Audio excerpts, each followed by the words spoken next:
중국이 조만간 법정 디지털 화폐를 출시할 것으로 보입니다. 사실상 세계 최초로 시도되는 것인데요. 이 비트코인 등 기존 가상화폐와는 용도와 목적이 다르다고 합니다. 베이징 연결하겠습니다. 강민수 특파원. 중국 당국이 곧 출시한다는 디지털 화폐 어떤 겁니까? 네, 중국에서는 디지털 커런시 일렉트로닉 페이먼트 DCEP라고 지금 불리고 있는데요. 아직 중국 인민은행이 자세히 발표를 하지 않아서 대략적인 모습만 알 수 있는 상태입니다. 이 무창준 인민은행 지불결제국 국장이 지난 12월 21일 베이징에서 열린 중국 금융포럼에서 이와 관련한 언급을 한 것이 있는데요. 디지털 화폐는 위안화를 디지털화한 것으로 기존의 비트코인 등 가상화폐와는 다른 것이다. 따라서 투기의 수단이 될 수 없고 페이스북이 개발한 리브라처럼 화폐 가치를 떠받칠 필요도 없다고 말했습니다. 한마디로 본원 통화의 일부를 대체하는 디지털 현금이라는 것이 지금까지 알려진 내용입니다. 그런데 중국에서는 이미 알리페이, 위챗페이 같은 휴대전화 결제 시스템이 보편화한 상태인데 굳이 이 법정 디지털 화폐가 왜 필요할까요? 네, 지금까지 알려진 바로는 디지털 화폐는 중국 인민은행이 총괄을 하고 공상은행 등 4개의 국유은행을 통해서만 발행하겠다는 겁니다. 물론 유통은 3대 이동통신사를 통해서 하지만 모든 통제권은 중국 인민은행에서 쥐겠다는 얘기입니다. 기존의 민간 영역에서 이루어지던 전자금융을 국가 주도로 완벽하게 통제하겠다는 뜻으로 해석되고 있습니다.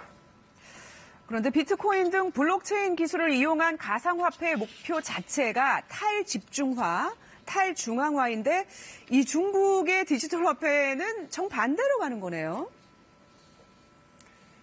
그렇습니다. 앵커께서 말씀하신 것이 바로 핵심입니다. 중국은 해외 가상화폐들이 이 중국 경제에 미칠 영향에 극도로 민감한 반응을 보이면서 단속을 해오고 있었는데요.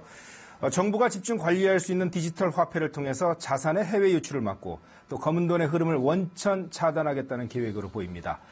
지난 10월 25일 중국 공산당 정치국 집단 학습이 있었는데 이 자리에 연사로 나왔던 저장대학교 교수는 인민은행의 디지털 통화는 총계정을 집중 관리해서 자금 세탁을 막고 테러 등의 검은 돈이 쓰이는 것을 막고 탈세와 뇌물까지도 단속할 수 있는 수단이다라고 말을 했습니다. 디지털 IT 기술이 중국에서는 종종 국가 권력이 대중을 통제하는 수단으로 활용이 되는 것 같아 걱정인데 이 디지털 화폐도 그렇게 될 수 있는 위험이 있는 것 같아 보입니다. 유통은 언제부터 됩니까?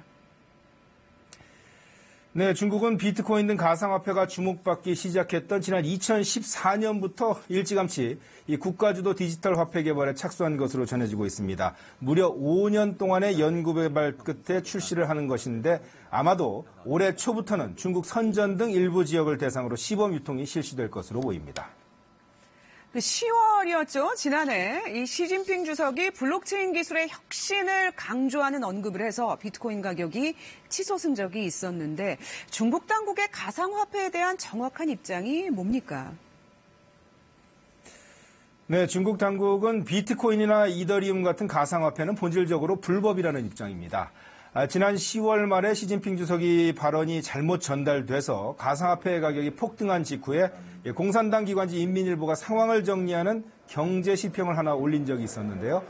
인민일보는 당시에 블록체인 기술이 곧 가상화폐는 아니다. 가상화폐는 투기적 공기화폐다라고 명확하게 정리를 한 적이 있습니다.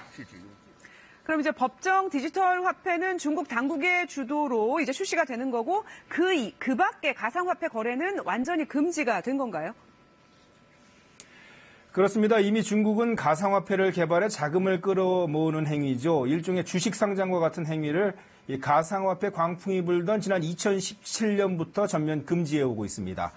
중국의 인터넷상에서 가상화폐를 개인들끼리 사고 파는 것은 이루어지고 있습니다만 기본적으로 가상화폐 거래소도 불법이기 때문에 중국에서는 가상화폐를 사고 파는 것이 상당히 어려운 상태입니다. 그럼 가상화폐 채굴장은 어떻습니까?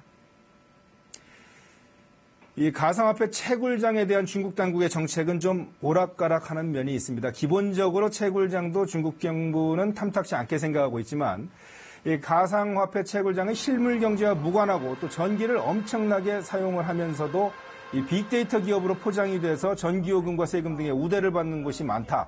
그런 현상에 대해 중국 정부가 지난해 채굴기업 정돈을 발표하기도 했었는데 하지만 지난 11월 어떤 이유에서인지 최종적인 산업구조조정 지도 목록에서는 이 가상화폐 채굴업이 제외가 됐습니다.